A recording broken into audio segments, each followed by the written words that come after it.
Yeah, I just wanted to ask you again about your connection with Ty Freifogel in the first half. What did you see in the coverage, and what made him particularly open for you guys today? Right, like I said, the O-line, they blocked their tails off today. They gave me a lot of time in the pocket, and I was able to find those receivers. And the receivers made great plays. They got open, and they attacked the ball. And that's a strong emphasis. We like the whole starting fast and just making sure we execute our plays. And that's what we did in the first half. And then throughout the game, we finished. Ty Fry, he had a great game. That's something that we expect out of him. He shows us every day in practice. He works hard and he deserves it. All right, Tom, and then we'll let John go again. Michael, there was obviously a lot of aggressiveness to this game plan. You threw for 32 passes in the first half. Was that sort of the plan all week long, or did that just materialize based on what they were showing you as that game progressed in the first half? Yeah, that was just Coach Sheridan just making great calls. We're just reading the defense, and he called what he felt was fitting, and it was working. So we just continue to go what was working. The O-line was doing a great job. It just gave me time to be able to make those plays. So Coach Sheridan, it was just easy for him in the box to just go rip those plays out and just give it to us and without any hesitation. All right, John, then Matt Weaver. Your first two touchdown passes, they were both offsides penalties on Michigan, so it's like you kind of had free shots into the end zone. Are you aware that you have a free shot on both of those, and are you a little more aggressive just because it's free, I guess? Yes, definitely. I always peek to the sideline and make sure the flag is being thrown, and just all coach say on those plays, just give your guy a chance. We got great receivers, and I just had to give them a chance, and you see what they can do with that opportunity, and they definitely took advantage of it, and they made big plays. All right, Matt Weaver, then Zach. Hey, Mike, congrats on the win. Thank you. Talk about the play of your O-line. I mean, a couple times you got some pressure, but for most of the day, you really had a clean pocket to throw from. And then late in the running game, kind of, when you guys needed to kind of bleed the clock, they took over and you got a big fourth down and then a touchdown on the fourth down. Just how big were they for you today? Yeah, they were huge.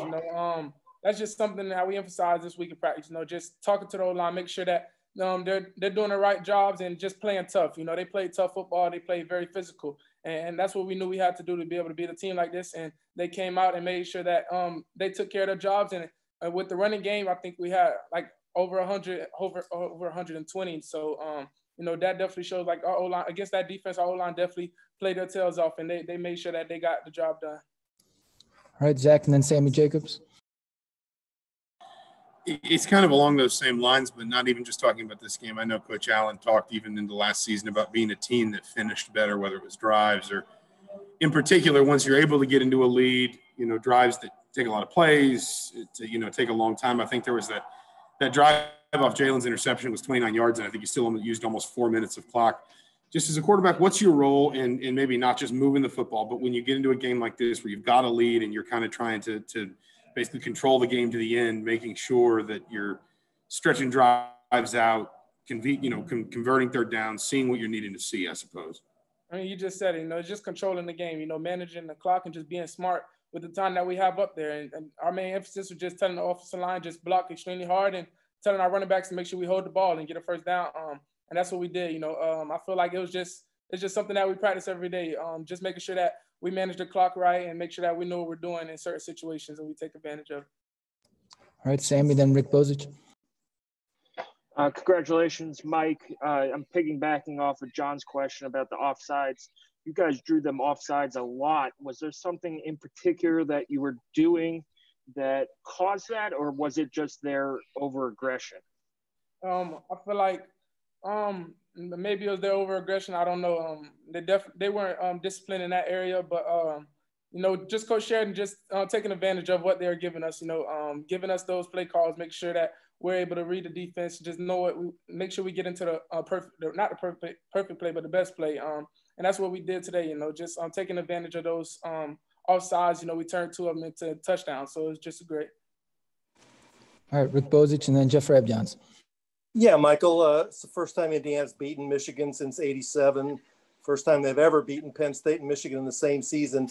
Do you have a sense of what you guys have accomplished so far, and what's your reaction to it? Yeah, this is something that, we talked about in practice. This is something we expect, just based off of the work and just the hard work that the team puts in. This is something that we go out every day and practice. You know, we practice hard for moments like this, and I feel like, you know, just the guys took advantage of all our situations. We executed at a high level. You know, especially with a good team like that, you know, we have to make sure that we play great football, and that's what we did today. And it's just the beginning. You know, we still have a couple more games left, and we got to make sure that we continue with that. All right, Jeff Rabjans, and then Charlie Clifford. Hey, Mike, I just wanted to follow up on that. What you guys are doing this year is truly historic from an IU football standpoint. Why do you think you guys as a group are able to do what you're doing and get wins that IU hasn't gotten in 30 plus years? I feel like it's mainly just us playing as a team, you know, loving each other. LEO, our concept, you know, just everybody loving the next man and just trusting the person beside you, trusting that they're going to get their assignment done. You know, that's what it comes down to. Just making sure we're going out there protecting our brothers and just making game changer plays whenever they need to be made. You know, just simple execution on the offensive, defensive side, also special teams. You know, that's just what wins football games. You know, we just got to play together. All units play together, and that's what we did. All right, Charlie Clifford, and then Paul Gable, last one. Mike, this is unique. That would have been a sellout today had we not been in a pandemic.